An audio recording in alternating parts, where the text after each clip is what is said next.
welcome to Vibrant Living.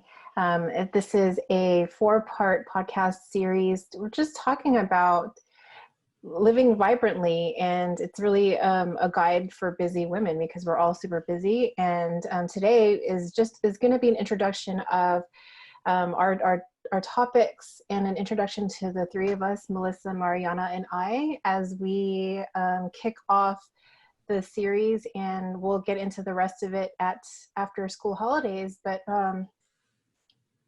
so welcome. My name is Regina, and I am a Living Lighter facilitator, and I'll talk a bit more about that later at reginapaula.com.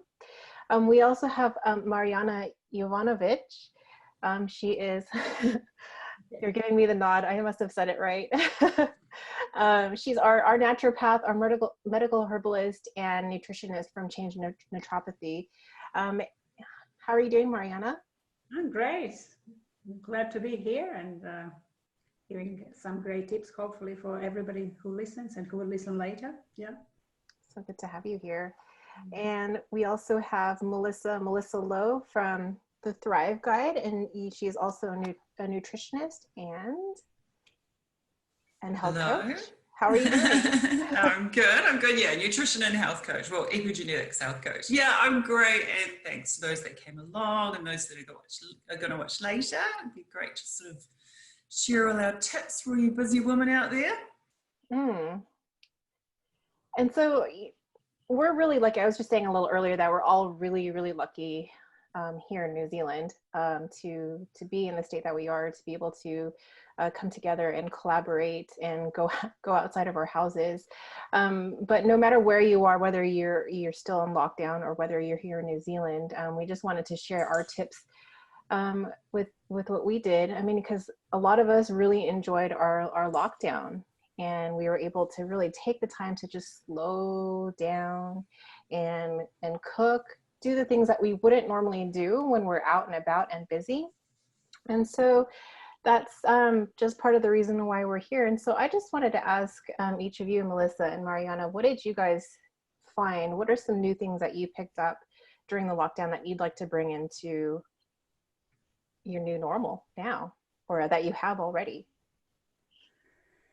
Yeah, definitely. I found that we had a more quality time, family quality time, so immediate family quality time, spending more time with my son, playing the games, board games. My husband was doing lots of Lego, building lots of Lego with him. Lots of time for extra exercise, and again, family walkings, family bikings around, not lots of cars on the street. And why we were able to do that, obviously, because there wasn't a stress around, we have to be at this place at this time, at that place at this time. There's a rush hour in Auckland, in any other bigger city, to get from A to B. So all of that was cancelled, and we were able to add some more quality time, and I really value that. Of course, that was additional, more healthier cooking, baking together with children. And many of my friends and girlfriends were saying the same thing, but I guess it wasn't the same for everybody.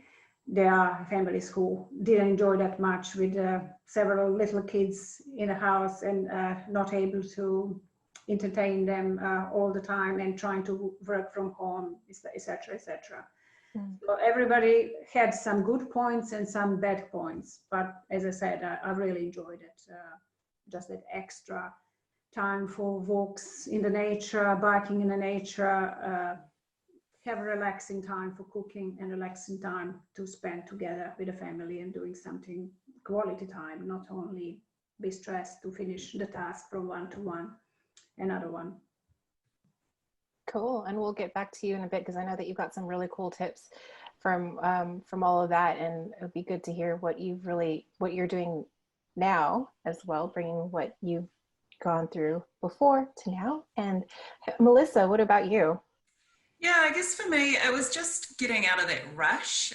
It's not sometimes until you stop and you're not doing it. And even though we were forced to stop doing it, it was just like, wow, you don't realize how much of your day is this rushing, rushing out the door, rushing into school, rushing to work, rushing home, dinner, rush, rush, rush. And it was just really nice to be able to let that go. And sort of like Mariana was saying, just kind of having time to hang out, just to chill and to get some things done as well around the house, which was good. Although my husband was quite sick of the long list that I had for him, which I kept adding to. But yeah, just to have that relaxation time and not having to get out the door, places to go and people to see was, something that I definitely cherished. Yeah. It was almost like, because with everybody at home and everything shut off, all the businesses shut off, you could almost feel that sense of calmness around you. Like you don't hear the traffic, you don't hear people going in and out in early in the morning with the trucks going by. So it was just a really nice welcome stop to the day. And yeah, I'd have to say, incidentally, with me, it started off as an easy transition, but I did the opposite, because I really leveraged the fact that everybody was online. So I really, really wanted to get to everybody and talk to them and network with them because of our groups. And that towards the end, especially with a 3-year-old daughter, I had a ton of anxiety. And I actually had to reset a couple of weeks after we got down to our level 1. So, but one of the things that I did do during the lockdown was, when everybody was binge drinking and binge eating, is I actually put myself on a nutrition program and exercise. So the good thing is I did, lose a little bit of my fat and got onto a healthy regimen. And so like I felt good. And that's just one thing that I would love to, kind of share with others here today.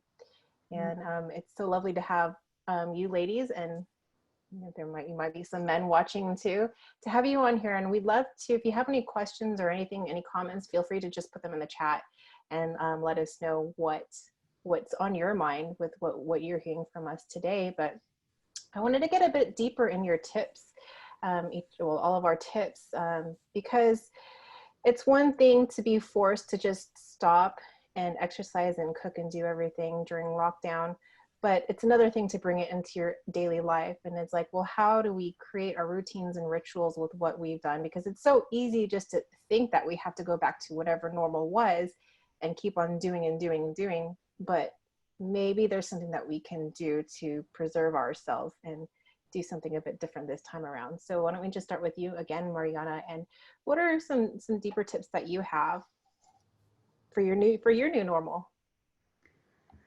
Yeah, most of the things that I always hear from my clients and my friends, girlfriends, I don't have time, I'm busy, I have to do this for my family, I have to do this for my children, I have to take my child here, I have to do this for my parents, and if I have time, I'll do something for myself.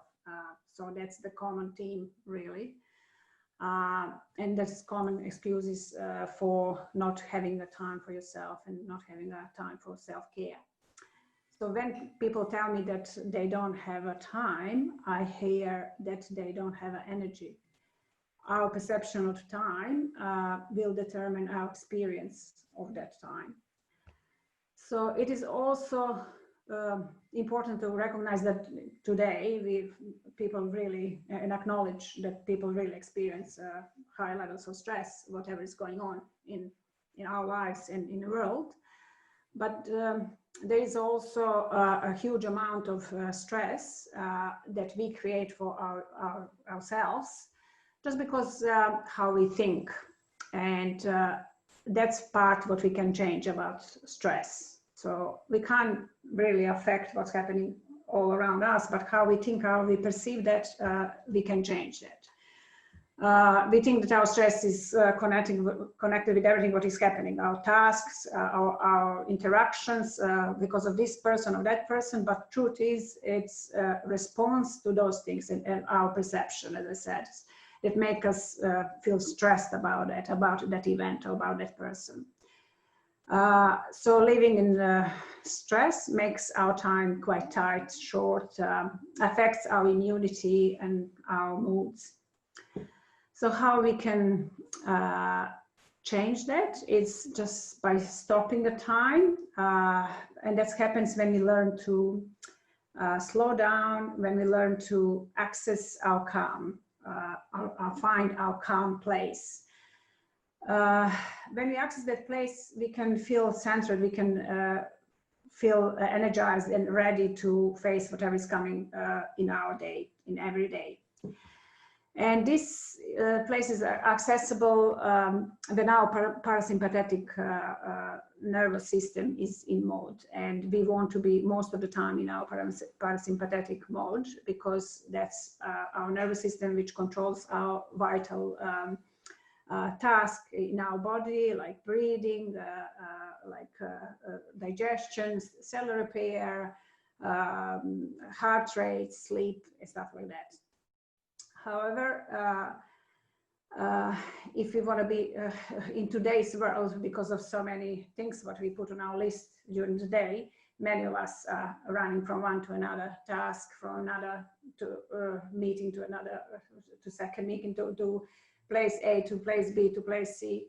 So we are always rushing and always feeling the stress. And stress, it's okay to have, stress is okay to feel, and because it's very good in really dangerous situation when we are in our parasympathetic nervous system. But when we are constantly in stress, that's becoming the chronic stress, and when we become chronically stressed, that's really bad news, because we have elevated stress hormones, and then that's going and leading towards the chronic condition. What is another big topic for next time, maybe. So how we can try to be more and in our parasympathetic nervous system mode, in our rest and digest time, by slowing, as I mentioned, by slowing the time and trying to access that calm in ourselves. There's many techniques, many methods, but we can do that, and many of us already do that. Many of us know about it, and many of us don't, or many of us don't have time to start practicing those techniques, like diaphragmatic breathing, when we try to breathe deeply into our diaphragm instead of into our chest, meditation, practicing yoga, tai chi, journaling, and reflecting what's happened in our day, and reflecting onto positive and negative feelings, what we had in our day, mindfulness, practicing gratitude first thing in the morning, and finding always at least one good thing in our day. So how to access that place of calm and how to become depends, and what technique to choose depends of you, of us. So everybody is different. If for your girlfriend meditation works, that's great, but for you maybe meditation doesn't work, and you're not finding your best calming place doing meditation. Maybe just having a nice 5 to 10 minutes sit down with your warm herbal tea, it's the place for you to calm and reflect. That's great. So we have to find what works for us, because we are all very different. Each of us are individual.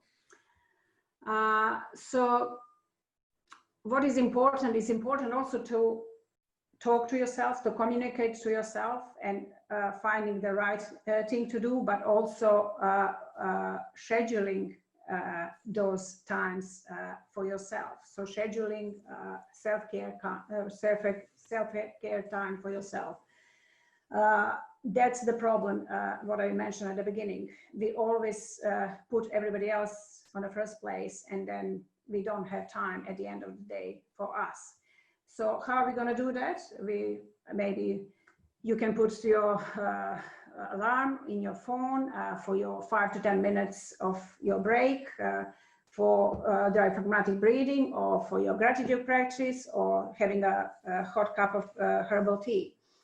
Or you're gonna put that schedule in your to-do list, like any other task what you do during your day. So it's important to, at the beginning, when you choose your practice, what will make you calm and then calm you down, to also start scheduling. Once you repeating and doing your practice every day, and finding that self-care schedule in your day for every day, until it become just a habit, like you're brushing your teeth, you're having a shower, you will have to keep scheduling those tasks for you. And why is important to do that self-care and practice self-care? Because it's not only enough to think okay, I'm gonna go and change my diet. I'm doing very well there. I'm gonna schedule my exercise. I'm gonna schedule time with my family. But if we are not finding that time to reconnect with ourselves, our spiritual time, to find the calm, to talk to ourselves and see what is that is bothering us, what is that making us snap at the end of the day at our children and our partner and our husband. We're not gonna find that balance, well-being and our balanced health if we are not taking all of this meaning exercise, nutrition, social life, family life, and self-care. So it's important, as I said, but it's mostly important to talk to yourself and find the time and a way how you can schedule in your busy life and busy day. Why is that? Because if we all have to realize, especially women, that if we don't put ourselves on a first place, we're never gonna have enough time and to help and be available for our children, for our husband, for our partner, for our clients, for our jobs and business. If we can do that for maybe a short time and reach the burnout, but many of us experience that already, but wanting to be happy, healthy, and available and for our family and our businesses, our clients, our jobs, we have to put also ourselves on the first place and put self-care as a really important task on our list. So what we can do for self-care, I mentioned all those techniques, but there are several other things like sleep. If we are not really having a proper good sleep, quality of sleep per night, our body, it's not gonna recharge, it's not gonna repair. That's the time when our cells and our body, our organs are repairing. If you don't have a good sleep, there's no point working on your nutrition, on your exercise, on your relations, etc. So we have to sort out first sleep. Then if we have to define what is important in our life and focus on that.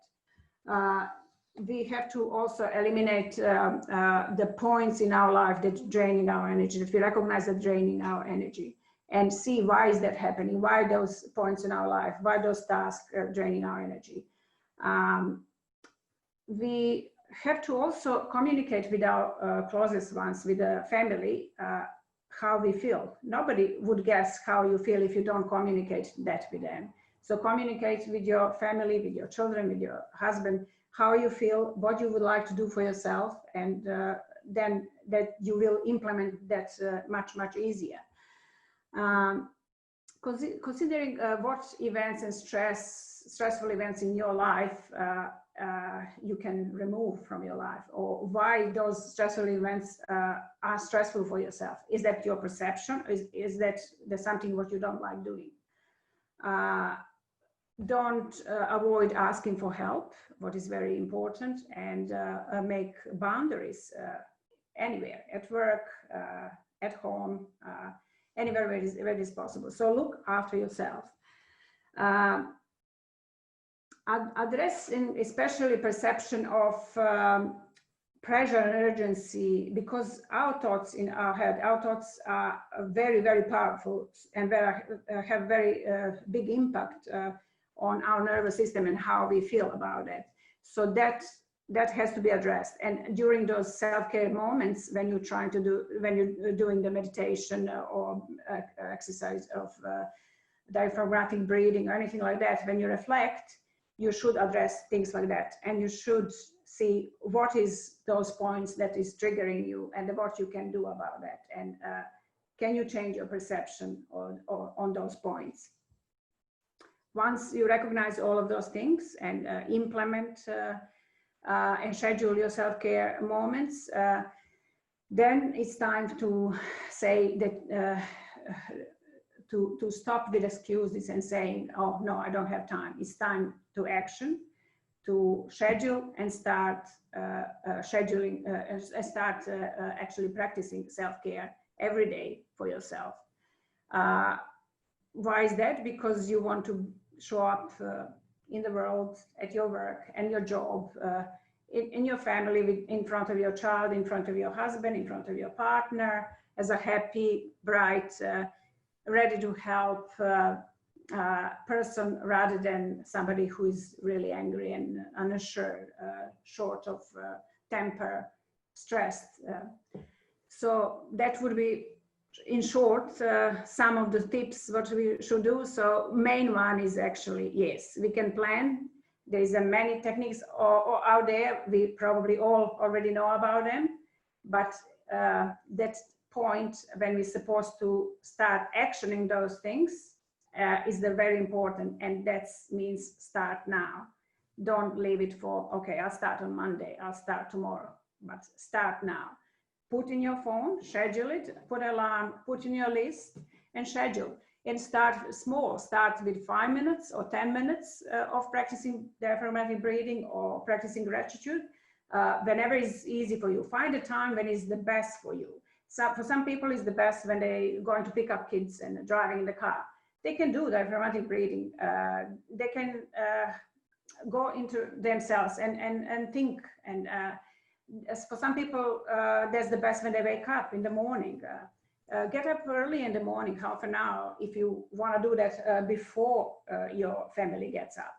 So find the best time for yourself, find the best practice that suits you, and schedule it and start doing it. And just let me know how that goes. After, let's say, maybe 2 to 4 weeks, you would definitely feel and find lots of changes in yourself. It's amazing how much you can get out of making conscious effort for a particular amount of time, like the return that you'll actually get to make yourself feel better. So thank you so much for your tips. I'm really looking forward to you're going to be having your own episode at the end of August, and looking forward to getting even deeper into specific strategies. So thank you so much for sharing. I appreciate that. Thank you. And Melissa, what about you? What are some of the tips that you have? Yeah, sure. I just want to, about what Mariana just said as well, like just also tapping into that and letting go of the guilt. Like so many women, I think they just like feel guilty for spending any time on themselves, you know, or they've just got this really long to-do list and they're like, oh, I can't just to take 5-10 minutes and not do anything on my to-do list. They can't properly relax. And so, yeah, it's giving yourself permission, isn't it? And being able to let go of the guilt and that realization that I fill up my tank a little bit, I'm going to be able to face the rest of my life and every in my life with so much more integrity. So, yeah. Totally. Yeah, and here's a challenge is feel uncomfortable for the first 10 times, but just keep on doing it. And then what'll happen beyond that? Do it 15 times. When are you going to stop feeling, or you're going to start feeling more comfortable? Yeah. It's getting that brain sort of shift that it's okay to do this, you know, and feeling good about it and letting go of the negative thoughts about it. Yeah, absolutely. Anyway, so yes, on to what I'm going to talk about is, incorporating some of those healthy eating habits into your day. We'll kind of ignore the baking that many of you did over lockdown. I know there's a lot of that going on. I didn't do it, which was amazing. But like we all know we're meant to eat healthy, right? Like everyone gets it. You're meant to eat healthy. And, you know, there's so many benefits to it. You know, it's going to improve your immunity. You're going to reduce digestive issues or gut health problems. You're going to balance hormones. You know, you may lose some weight. It's going to improve your sleep and just so many important factors. But I think what goes on for a lot of people, and I don't know if you ladies can relate to this, is it's the time. And that eating healthy can sometimes be a little bit of a pain in the butt when you first get started. And I remember this because we didn't used to eat healthy. It was pasta and white bread, and the kids had chips in their lunchbox every day. And so because of some health issues that were going on, we had to just do this whole transition. And I transitioned my builder husband, who used to have, you know, a pie every morning for breakfast, and my kids and everything. And so I remember at first just thinking, oh my God, I feel like I'm a 1950s housewife just stuck in the kitchen. I can't just chuck a round wine biscuit at my children now. I've got to put this time and effort into the food. So I know at first how it can feel quite overwhelming, and many people, just like what you were talking about, Mariana, they're just like, I just don't have time. You know, it's so much easier to grab a packet of this or, you know, a jar of that, and that's dinner sorted. But so what I want to just sort of share today is just how to get over kind of that time issue, and just, I guess, some healthy food hacks that you can easily do. And because what we've got to remember is we know that being healthy is great and is going to bring all these benefits, but being sick isn't. Being sick takes time. Being sick upsets our life and our family's life and everything. And that can rob us of enjoyment. So it's almost just having this change of mindset of like, you know what, I'm worth looking after, I'm worth putting in this time and effort to look after myself and my family, and I really want to have those benefits. So when it comes to starting some healthy eating, you might already be doing some of it. There's a couple of things that really help, and one of them's planning. And what I find is many women go to the supermarket, they think about dinner, they think about their kids' lunch boxes and their breakfast, and they completely forget about themselves. They forget to go, what will I have for lunch this week? Or what are going to be my snacks? Or what's going to be my breakfast?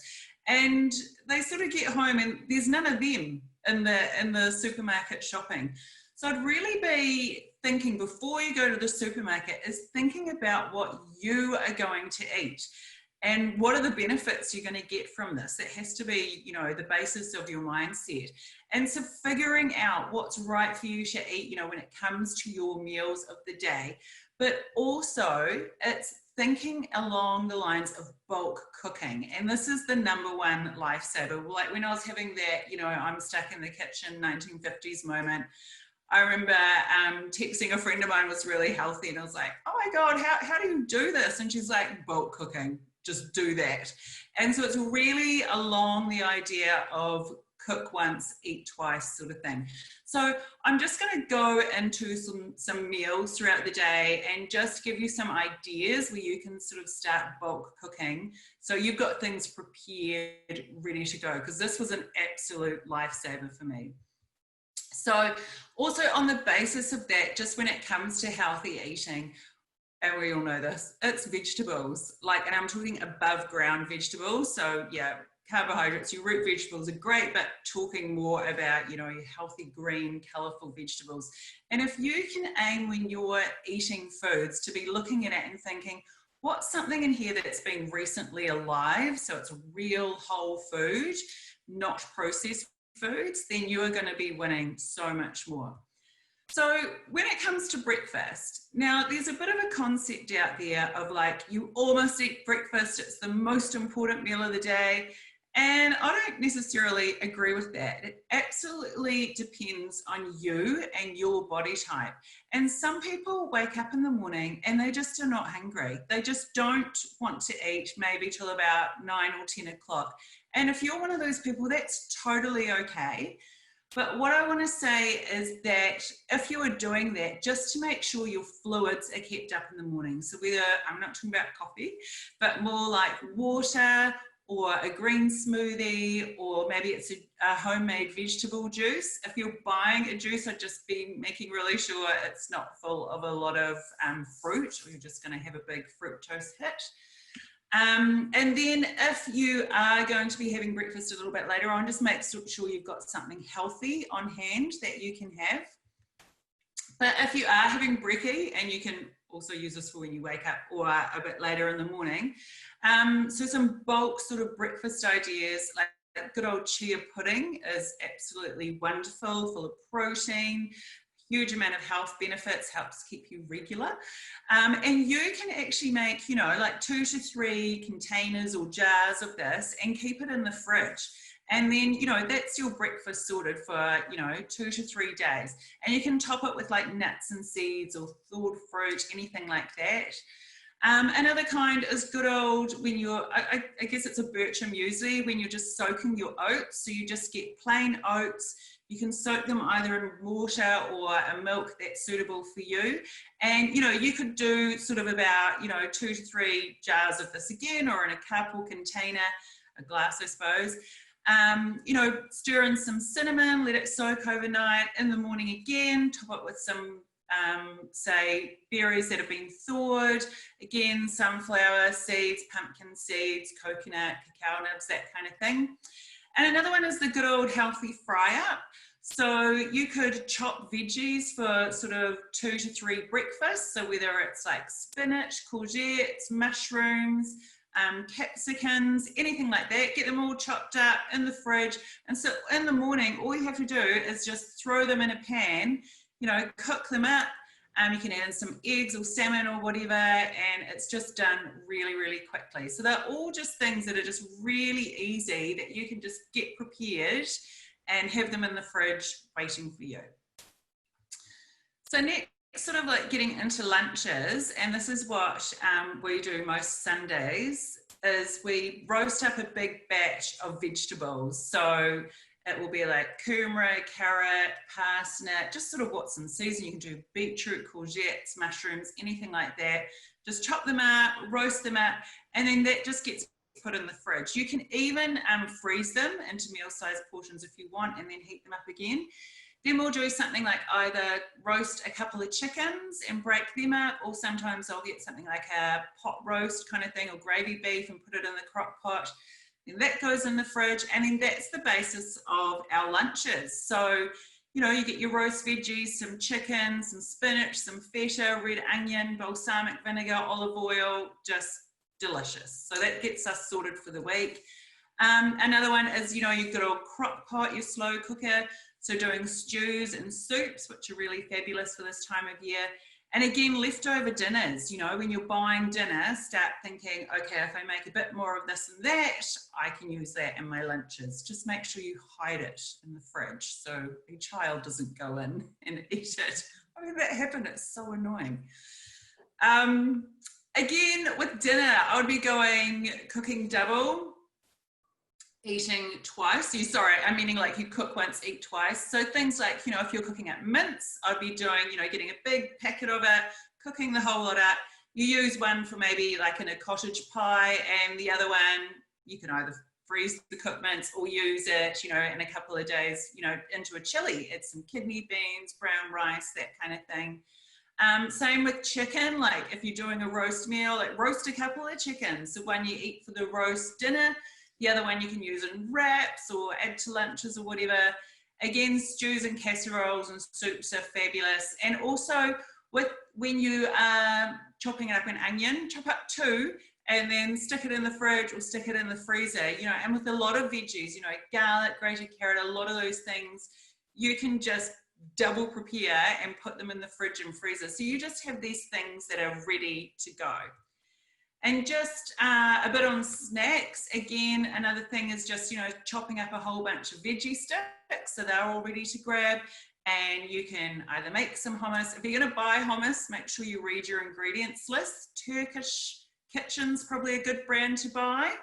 A lot of the others in the supermarket aren't, sorry to say. Or, you know, you can make a pesto. A trail mix, you know, you can make up a big bag of nuts and seeds, the cacao nibs. I'd just be keeping the dried fruit on the low side, or you're going to get a big sugar spike.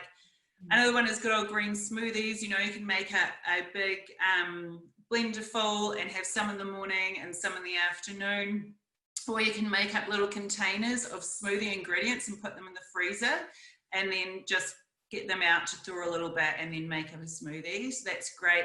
With smoothies, you want to be kind of going, this is the same with veggie juices, like 3/4 veggie and 1/4 veg. A quarter fruit, because you want the veggie high, not the fruit high, or you're just having a whole lot of sugar. And again, yogurt can be great, or coconut yogurt if you're dairy free. You know, making it little containers of that. You can have fruit in them, nuts and seeds, cacao nibs, all sorts of yummy things. And then just to touch briefly on good old coffee, I know people who do this, you know, they get up in the morning, they have a coffee, race out the door, get to work, have another coffee, then lunchtime they're hungry, they just grab a muffin, then another coffee in the afternoon, then they get home and they're starving, and they're raiding the fridge, and they're never raiding the fridge for a salad. They're just trying to get any food in that's going to fill them up. And you know what you mentioned, Mariana, being in that fight or flight zone, and this is exactly what coffee does. If you're having quite a lot of them during the day, your cortisol levels are going to go up, your stress hormone, which is leads to inflammation, imbalanced hormones, all sorts of things. So really be trying to think about scaling some of that coffee down, you know, even down to 1 a day if you can, or even eliminating if possible. And I wouldn't really be having a coffee after 12. It's in our system 8 hours plus, and it can be affecting your sleep, or you can get in that tired but wired, you know, where you're exhausted but you've had too many coffees and you can't switch off, which is what we want to avoid. So you're looking for some just healthy alternatives, like, you know, there's green tea, chai lattes, and good old water is another good one too. So yeah, I guess just trying to put in that effort where you are thinking ahead about yourself. Again, you know, it's just tapping into, what do I need to look after myself to nourish my body and mind, and just having it planned out for the week, what you're going to eat, or when you're going shopping, thinking about how you're going to look after yourself. And that's me. That's awesome. And definitely water. Wow. Oh my gosh. I think that's one of the things that really helped me a lot. I think I was drinking up to 4 liters a day. Wow. Yeah. I mean, some people are great on a lot of water and some people a bit less. It does depend on their body type. But yeah, just definitely making sure you're getting it. And quite often when you're hungry, sometimes not that I'm saying people should be hungry, but sometimes it's that you just need a glass of water. Yeah. Yeah, I think our body stopped being able to tell whether we were actually thirsty or hungry. And I guess most of the time, by the time we feel thirsty, we're already dehydrated. Yeah, exactly. Yeah. Be careful, you can even overdo on water. So don't go over 4 liters. Yeah. And definitely I wouldn't be having, like, you don't want to be having a lot of water before you're eating, or you're just going to not be able to get the nutrients into your cells. So if you do need to have water while you're having a meal, it's just small sips. But normally, 20 minutes, I wouldn't be having a big glass of water. Also after you've eaten as well. Yeah, you just really want to be able to get your digestive system to absorb the nutrients from the food well. Yeah. Cool. Thank you so much for sharing. Looking forward to hearing you on your episode as well, which is going to be on the 11th of August as we get a bit deeper. So can't wait. I do have a question from Jessica here, and we'll maybe, let's see, it's about 12:40 right now. I'll ask that, and then this is just a question for the panel. She's asking, could you discuss ways to stick to healthy buying and eating when motivations fluctuate over the course of the month? I find that I am great at scheduling, but fall off plans once cravings start around that time of the month. Yes, that can definitely be one. And your body is needing more food when that time of the month's coming. I mean, it's doing an amazing thing. It's creating an egg and, you know, getting all ready for fertilization, whether you want that to happen or not. So your hunger will go up. What I would be doing though is just making sure you're eating foods to support your body through the amazing thing that it's going through. I'll look at the camera actually. So kind of getting things, you know, if you're wanting sweet foods, you know, like roasting up those carrots and pumpkins and those kind of things, or cooking up leeks and that kind of thing, so the sweetness sort of starts coming out. You know, dark chocolate can be okay, but going for sort of 70% plus. Yeah, so trying to look at foods that are still good for you but are going to fill you up. So I wouldn't be thinking, I shouldn't be eating. Definitely eat, but go for foods that are going to look after your body. Yeah, and make sure that include the protein in every meal and good fats, what will keep you satiated for longer. And yeah, we all know that before our periods, we feel much more hunger than during the other days in the month. So for some women, it's 2 days before. For some women, it's the day before, etc. So yeah, as Melissa said, just don't avoid eating. Keep eating, but try to stick to the healthy food, to the vegetables and good fats, avocado, coconut oil, anything like that with a good protein. It will fill all those desires for the sugary food and salty food. Yeah. Cool. Thank you both for sharing. Jessica says, thanks. And of course, I think I'm finding for myself that if you don't have that at home, you won't reach for that, whatever it is, like that munch or that sweet chocolate or that lolly. If you don't buy it, don't put in your basket while you're doing shopping, you won't have that home, so you won't eat it. So that's the best way to avoid it. And just so you know, those of you who are live here, we definitely respect your time. So feel free to continue watching with us. We're nearly getting there, or you can watch the replay, but we love having you here. So it's great to have you here. And I guess it's my turn. I think kind of like the 4 pillars that I've really thought about that kind of bring wholeness is moving, resting and restoring, or stopping, nourishing, not just your body, but also your soul and connection. And I think the 2 of the main things that I'm going to talk about today are move and connect.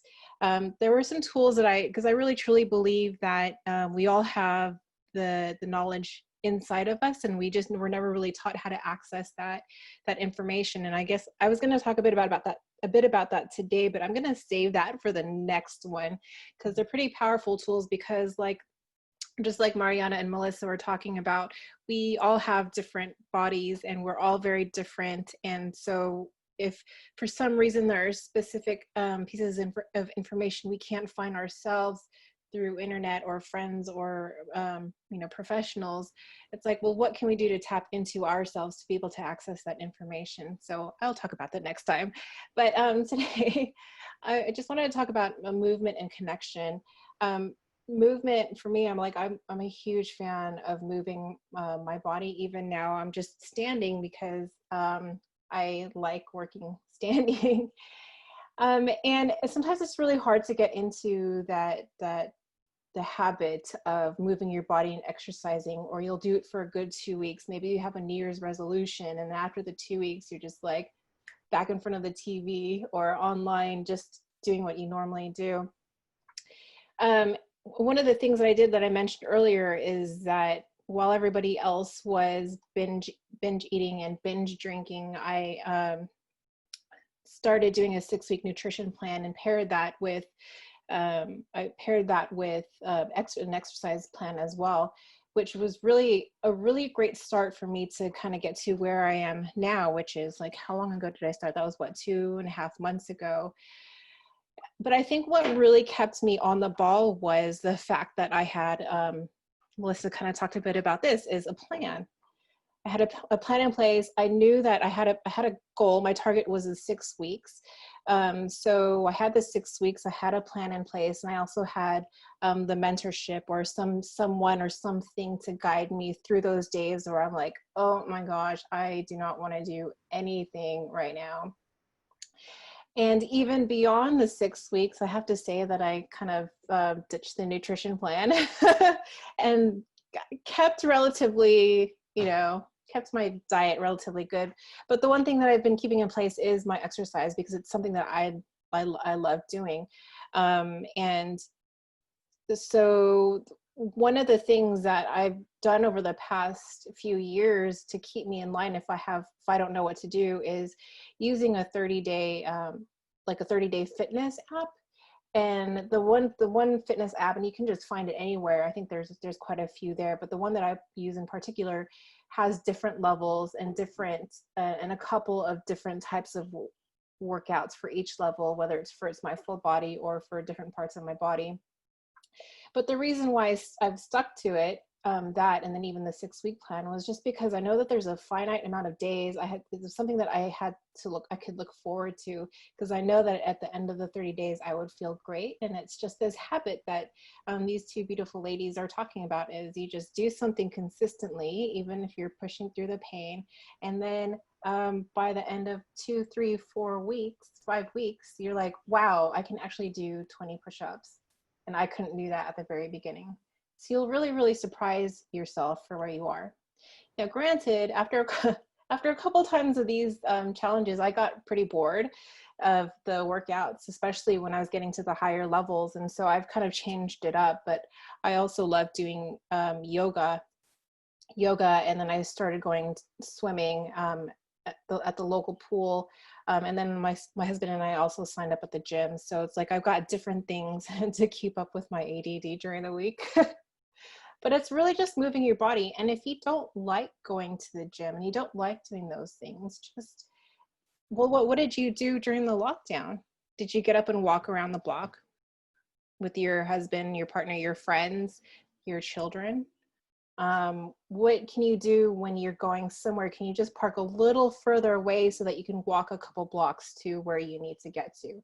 So it doesn't have to be anything intense, but just being mindful of the extra steps and the extra things that you can take to move your body. Can you turn your desk into a stand-up desk so that you could do work standing up?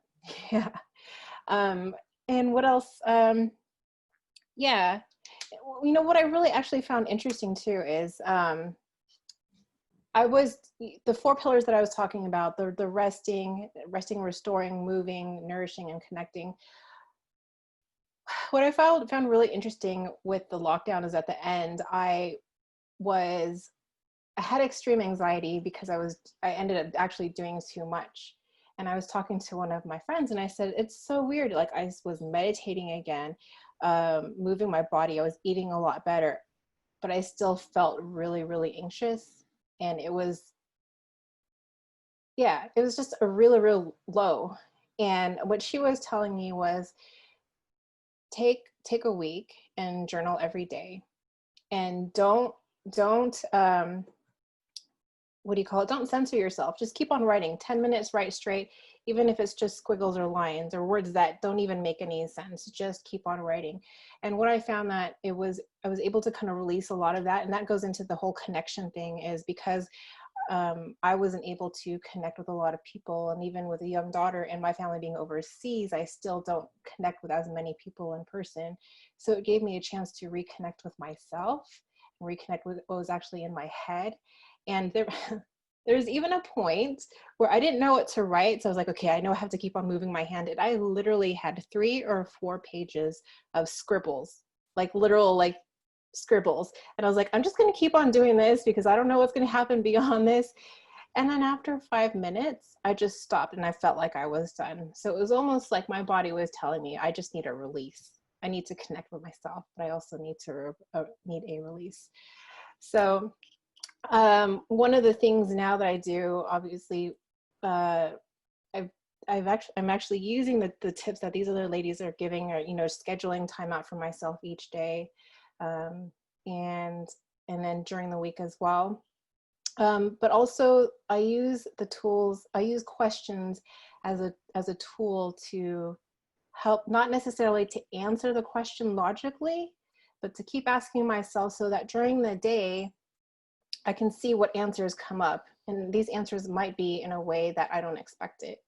And those, so for example, one of the questions that I ask myself is, if I decide that I want to do something, but I know I have other things to do, the question that I ask myself is, what will this create for me?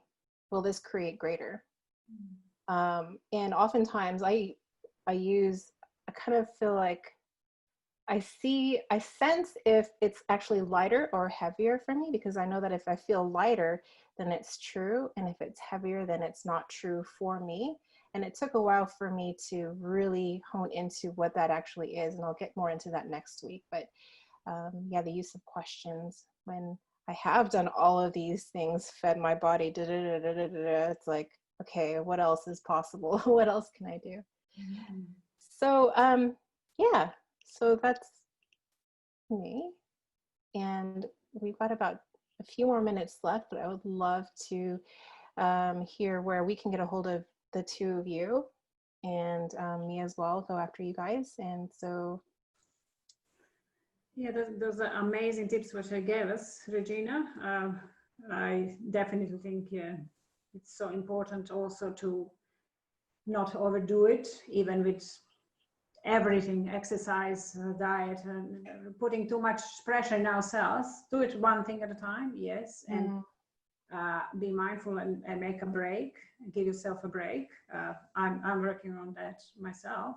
So giving yourself a week break, you come up with so many amazing things, and you were able to listen to yourself and your body inside. Thank you for that. thank you. Yeah, you can find me on Facebook as a Change Naturopathy. Same on the Instagram, change_naturopathy. At the moment, my website is it's undertaking some changes, and hopefully will be ready next week. It's again www.changenaturopathy.co.nz. But yeah, for now, I can direct you to my Facebook page, Change Naturopathy. Cool. And Melissa? Yep. So for me on Facebook and Instagram, I'm the Thrive Guide with Melissa Lowe.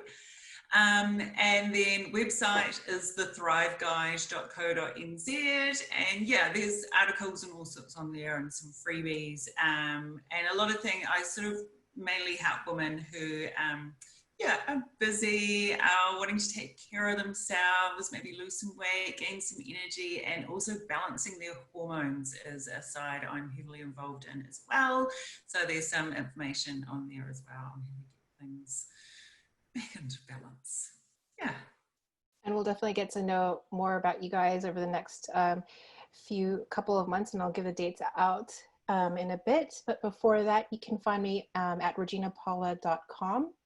My Facebook is reginapaula.com/FB.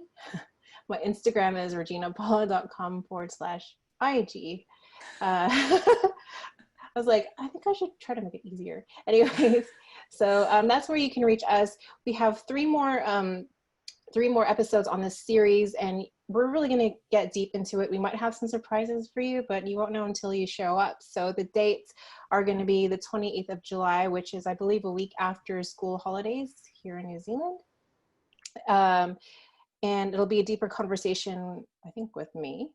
And then the 11th of August is going to be with Melissa, and conversation on the 25th of August with Mariana. And we really just wanted to have these 4 episodes so that you can have bite-sized tips to take away, and come with a notepad and paper and questions and join in on the conversation. So we will be sending that information to you through email probably. But yeah, we will. Oh, and if you've seen the Facebook event page, definitely keep track of that, and we'll have more information on that. So thank you so much for coming today, and we will see you guys soon. Do you guys have any last minute kind of words that you want to share? Thank you everyone to taking your time and listening to us. Hopefully we had some good tips for you, and anybody else who's gonna listen and reply in the future. Yeah, see you for the next meetings of chit chat and good tips on natural health care and tips for busy women. Thank you. Yeah, and just to say thanks for coming along, and yeah, just try and pick. Probably got a lot of info today, so just pick a couple of things to get started on. Do everything at once, and then just start putting them in place, and then see how things go. But yeah, we'll see you next time. See you next time. And Laura and Jessica say thank you and thank you and thank you guys. So I'll see you guys next time. Bye. Bye. Thank you.